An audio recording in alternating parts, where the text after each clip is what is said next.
அஷ்டமச்சனியில் நெருங்கிய உறவினர் இழப்புன்னு நான் அடிக்கடி சொல்லுவேன். நம்ம அதை நீங்கள் தவிர்க்கவே முடியாது. ஆனால் அந்த உயிரிழப்புகளை தவிர்த்து பணம் இழந்தவர்கள், மனம் இழந்தவர்கள், உடல் இழந்தவர்கள், மானம் இழந்தவர்கள், பெயர் இழந்தவர்கள், சொத்து இழந்தவர்கள், சுகம் இழந்தவர்கள், இப்படியே போய்கிட்டே இருக்கலாமா? அத்தனையும் 9ஆம் இடத்துல இருக்கக்கூடிய சனி சில பாக்கிய அமைப்புகளில் தடைகளை வைத்திருக்கிறார். வெளிநாட்டில் இருக்கிறவங்க சொந்த ஊருக்கு வர முடியாமல் இருக்குது, இங்கே இருக்கிறவங்க வெளிநாட்டிற்கு போக முடியாமல் இருக்குது, படிப்பை முடிக்க முடியாமல் இருக்குது, வேலையில் செட்டில் ஆக முடியாமல் இருக்குது. இதெல்லாம்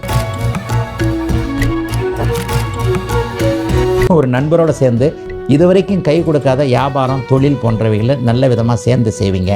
விளையாட்டு போல் ஒரு 4 பேர் சேர்ந்து நீ ஒரு 10,000 போட, நான் ஒரு 10,000 ரூபா போடுறேன், டக்குன்னு ஆரம்பித்தா தபால்னு அது. குறிப்பாக பெண்களுக்கு இது வரைக்கும் இருந்து வந்த நம்பிக்கை இழப்பு திரும்ப கடவுள் நமக்கும் கொஞ்சம் ஏதாவது ஒன்று கொடுக்குறாரு என்கின்ற மாதிரியான ஒரு உத்வேகத்தை கொடுத்து, எனக்கு ஒன்றும் நடக்கலை, என்னால் ஐ கேன் ஆல், என்னால் எதையும் சமாளிக்க முடியும் என்கின்ற மாதிரியான ஒரு தன்னம்பிக்கையை பிறந்த ஜாதகத்தின் அடிப்படையில் பணம் வரப்போகிறது. நீங்கள் அந்த பணத்தை பிறந்த ஜாதகத்தில் நடக்கக்கூடிய தசாபக்தி அமைப்புகளின் அடிப்படையில் எப்படி செலவு பண்ண போகிறீங்க? ஒருத்தருக்கு வீடு கிடைக்கும், ஒருத்தருக்கு வாகனம் கிடைக்கும்.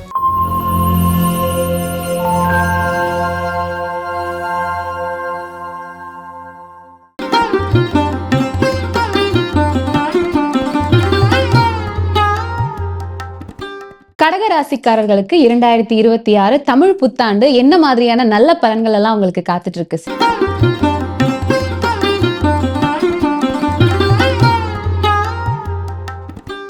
பெரிய ரிலீஃப். நல்லா இல்லை, அவங்க ஒரு 3 வருஷமாக நல்லா இல்லை. அஷ்டமச்சனி அவங்கள போட்டு ஆட்டி வச்சிருச்சு, அதுதான் உண்மையும் கூட. ஆயில்ய நட்சத்திரக்காரர்கள் இன்னும் கொஞ்சம் பாதிப்புலேருந்து விலகாமல் தான் இருக்கிறாங்க. அதே நேரத்தில் பூசணச்சி, ஏன்னா அஷ்டமச்சனியில் பெரிய இழப்பு இருந்திருக்கும். உயிரிழப்புகளை நம்ம திரும்ப கொண்டே வர முடியாது. அஷ்டமச்சனியில் நெருங்கிய உறவினர் இழப்புன்னு நான் அடிக்கடி சொல்லுவேன்.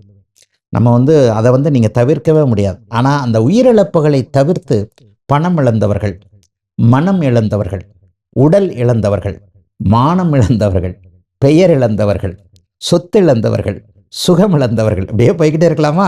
அத்தனையும் திரும்பி வரப்போகுது. பேர் இழந்தவர்கள், கௌரவத்தை இழந்தவர்கள், அந்தஸ்தை இழந்தவர்கள், இதெல்லாமே கடகராசிக்காரர்களுக்கு திரும்ப வரப்போகுது. என்னங்க அப்படி ஒன்று பெருசு?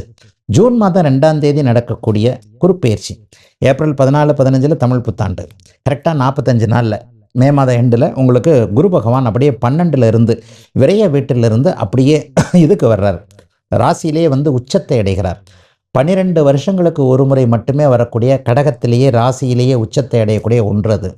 பாக்கியாதிபதி ராசியிலே உட்கார்றார். பொதுவாகவே ராசி சுபத்துவத்தை அடைந்தால் அந்த ராசிக்காரர்களுக்கு தைரியம் வரும். உங்களுக்கு எது போனாலும் போகலாம், தைரியம் போகக்கூடாதுமா. தைரியம் போச்சுன்னா முடிஞ்சு போச்சு லைஃப். தைரியமாக இருக்கிறவன் எதையும் பிழைப்பான் இல்லையா? அப்போ போன தைரியம் கூட திரும்ப வரக்கொன்ற அமைப்புகள் இந்த கடகராசிக்காரர்களுக்கு இப்போது இருக்கிறது. கடகராசிக்காரர்கள் பெரும்பகுதியில் இப்போ ஒரு 7-8 மாதமாக கொஞ்சம் பரவாயில்ல தான். நடுக்கடலில் இருந்தவங்களுக்கு தலை மேலே தெரியுதுன்னு வச்சுக்கலாம். கொஞ்சம் கரையை நோக்கி பார்க்கறது, நடக்கிறது, நீந்துறதுன்னு வந்துட்டாங்க. அது முழுக்க நன்றாக மாறக்கூடிய அருமையான தமிழ் புத்தாண்டா இந்த தமிழ் புத்தாண்டு இருக்கும். இப்போது 9ஆம் இடத்துல இருக்கக்கூடிய சனி சில பாக்கிய அமைப்புகளில் தடைகளை வைத்திருக்கிறார். வெளிநாட்டில் இருக்கிறவங்க சொந்த ஊருக்கு வர முடியாமல் இருக்குது, இங்கே இருக்கிறவங்க வெளிநாட்டிற்கு போக முடியாமல் இருக்குது, படிப்பை முடிக்க முடியாமல் இருக்குது, வேலையில் செட்டில் ஆக முடியாமல் இருக்குது. இதெல்லாம் தமிழ் புத்தாண்டு பலன்களை கொடுக்கும், நல்ல பலன்களை கொடுக்கும். இப்போது 8ஆம் இடத்தில் இருக்கக்கூடிய இன்னும் அட்டமத்து சனி விலகவே இல்லை என்பது போன்ற தோற்றத்தை கொடுத்து கொண்டிருக்கக்கூடிய ராகு கடகராசிக்காரர்களுக்கு வருகின்ற டிசம்பர் மாதம் 5ஆம் தேதியிலிருந்து 7ஆம் இடத்திற்கு வந்துடுறார். அப்போ அந்த 7ஆம் இடத்திற்கு வந்துட்டால் என்ன நடக்கும்? 8ல் இருக்கிறது பெரும் சுமை. பாவர்கள் 8ல் இருந்தால் நம்மளை போட்டு பிழிஞ்சு எடுத்துருவாங்க. வயதிற்கேற்றார் போல பிறந்த ஜாதகம், இவ்வளோ நேரம் நம்ம கோச்சாரத்தை பற்றி பேசிக்கிட்டு இருக்கோம். பிறந்த ஜாதகம்னு ஒன்று இருக்குது, தட் இஸ் யூனிக் அப்படின்னு சொல்லுவாங்க, தனித்துவமானது.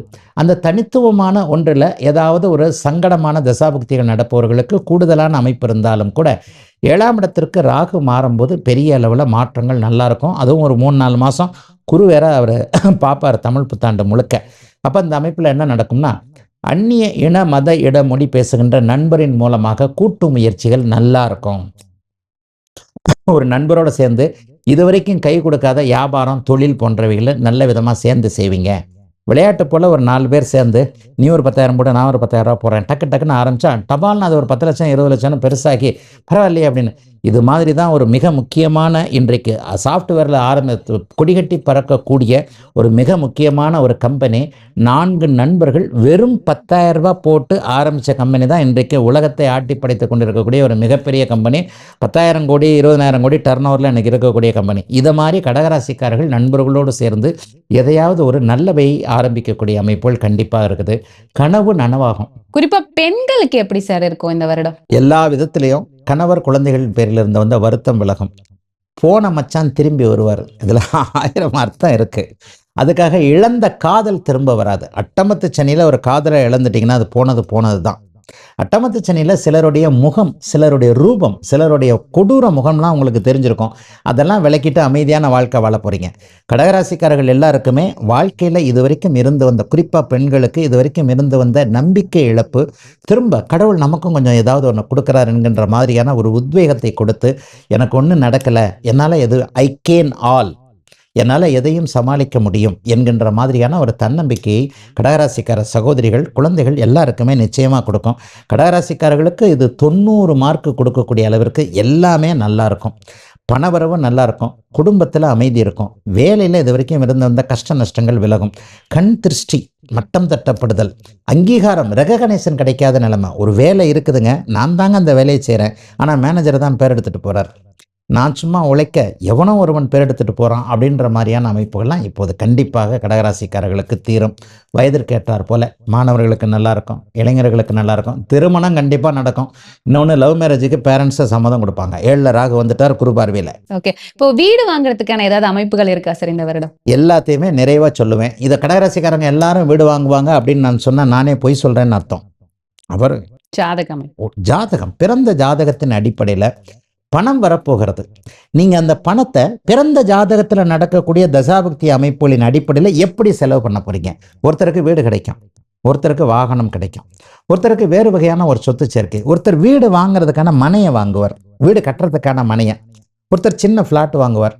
அப்படி அவரவர்களுடைய பிறந்த ஜாதக அமைப்பிற்கேற்ப ஒரு நற்பொருள் சேர்க்கை இருக்கக்கூடிய அருமையான 90 மார்க் கொடுப்பேன். கண்டிப்பாக நல்லா இருக்க போகிறாங்க எல்லா கடகராசிக்காரங்களும். பொதுவான பலன்கள் இந்த வருடம் என்ன மாதிரியான பெயர்ச்சிகள் எல்லாம் நடக்க இருக்கு? ஆமாம், இது இந்த பொது பலன் எப்படி சொல்லப்படுகிறது? கரெக்டான கேள்வி கேட்டீங்க. அப்போ பொதுவான பலனாக இருந்தாலும் எதன் அடிப்படையில் இது சொல்லப்படுகிறது? பஞ்சாங்கங்களில் ராஜா கிஜான்னு சொல்லிட்டு வேற மாதிரியான மெத்தடு சொல்லுவாங்க. உண்மையிலேயே ஒரு பலன்கள் என்பது கிரகங்களுடைய சஞ்சாரத்தின் அடிப்படையில் தான் நடக்குதுங்க. ஒரு கிரகம் எந்த இடத்துல எங்கே எப்படி இருக்கிறது, அதன் அடிப்படையில் தான் பலன்கள் நடக்கிறது. அதுதான் உண்மையான ஒரு கணிதமான ஒன்று. இப்போ பார்த்தீங்கன்னா சனி பகவான் இப்போ இந்த நிலைமையில சனி மீன வீட்டில் இருக்கிறார், குரு மிதுன வீட்டில் இருக்கிறார், ராகு கேதுக்கள் கும்பம் சிம்மம் என்கின்ற வீட்டில் இருக்கின்றன. இந்த 4 கிரகங்கள் வருடாந்திர கிரகங்கள். இந்த 4 வருடாந்திர கிரகங்கள் மூமெண்ட், இதோடைய இயக்கத்தை பொறுத்து தான் வருட பலன்களில் பொதுவான சில விஷயங்கள் 12 ராசிக்காரர்களுக்கு எப்படி இருக்கும்னு சொல்லும். ஒரு குரு பகவான் கண்டிப்பாக இப்போ இந்த பலன்கள் நடக்கும்போதே குரு அப்படியே மாறி இருக்கிறார். இப்போ நம்ம பேசிக்கிட்டு இருக்கிற இந்த நேரத்தில் உங்களுக்கு குரு பகவான் மிதுனத்தில் இருக்கிறார். அதே ஜூன் மாதம் 2ஆம் தேதி, ஏப்ரல் 14ஆம் தேதி நடக்குதா, 45 நாட்களில் ஜூன் மாதம் 2ஆம் தேதி குரு உச்சம் என்கின்ற ஒரு அமைப்பில் கடக வீட்டிற்கு வருகிறார். இது ஒரு மிகப்பெரிய மாற்றம். அப்போ அவர் கடக வீட்டிற்கு வந்தார்னாலே விருச்சிகம், மகரம், மீனம் ஆகிய 3 வீடுகளை பார்ப்பார். குரு எப்போதெல்லாம் வலுப்பெற்று 3 வீடுகளை பார்க்கிறாரோ அந்த ராசிக்காரர்கள் நன்றாக இருப்பார்கள் என்பது ஒரு பொது விதி. அவங்க பிறந்த ஜாதக அடிப்படையில் கொஞ்சம் கஷ்டப்பட்டா கூட அந்த கஷ்டத்திலையும் ரொம்ப கஷ்டப்படுறவன் கொஞ்சம் கஷ்டப்படுறவனா மாறுவான். கொஞ்சம் ஓரளவுக்கு புரியுதா உங்களுக்கு? அப்போ அந்த கோச்சாரம் என்பது ஒரு தாங்குகின்ற வலிமையை, கீழே புதைஞ்சு போறவனை கழுத்து மட்டும் வெளியில தெரிகிற மாதிரியான ஒரு சூழலை கண்டிப்பாக கொடுக்கும். அதுதான் உண்மையான வார்த்தை. அப்போ இப்போ ஜென்மச்சனி மீனராசிக்காரர்களுக்கு நடந்துகிட்டு இருக்கு. இந்த ஜென்மச்சனி இந்த வருடம் தமிழ் புத்தாண்டு முழுக்கவே ஜென்மச்சனி நடக்குது. உண்மையிலேயே ஜென்மச்சனி நடக்கும் பொழுது ஒரு மனிதன் கஷ்டப்படுவான். அம்மா நீங்கள் யாரை வேணாலும், ஒரு ஜோதிடத்தை உண்மைன்னு பார்க்கறதுக்கு நீங்கள் யாரை வேணாலும் பார்த்துக்கங்க. உத்திரட்டாதி நட்சத்திரத்தை சேர்ந்த ஒரு 30 வயசில் இருக்கிறவங்க யாராவது உங்களுக்கு தெரியுமான்னு பாருங்கள். அவர் எப்படி இருக்கிறாருன்னு பாருங்கள். அவர் அப்படியே தாடி வளர்த்துக்கிட்டு சோகமாக இருப்பார். 30 வயதுக்கு உள்ளே இருக்கிறவர். அல்லது 20 வயதுக்குள்ள இருக்கிறவர் தலைகீழாக மாறி இருப்பார். ஏன்னா இப்போ அவனுக்கு ஜென்மச்சனி நடந்துகிட்டு இருக்கு, உத்திரட்டாதி நட்சத்திரத்திலேயே சனி போய்கிட்டு இருக்கு. இந்த தமிழ் புத்தாண்டில் ரேவதி நட்சத்திரத்திற்கு மேலே அது போகிறது. ஆக ஒருவர் உத்திரட்டாதி நட்சத்திரத்தில் இளைய பருவத்தினராக இருந்தால் அவருக்கு இந்த வருஷம் எந்த கிரகம் எப்படி மாறினாலும் அதனால் ஒரு பெரிய பாசிட்டிவான விஷயங்கள் இருக்காது. அவர் சில விஷயங்களை அனுபவித்தே ஆக வேண்டும். இந்த வருடத்தில் டிசம்பர் மாதம் இந்த வருடத்தில் ஒரே ஒரு பெயர்ச்சி நடக்குது அப்படின்னு சொன்னால், அதாவது ஏப்ரல் 2026 ஏப்ரல் 2027 வரைக்கும் முக்கியமான பெயர்ச்சி அப்படின்னு சொன்னால், குரு பகவான் அதிசார முறைப்படி 3 மாதங்களுக்கு ஒரு முறை அப்படி இப்படி மாறிக்கிட்டே வர்றாரு.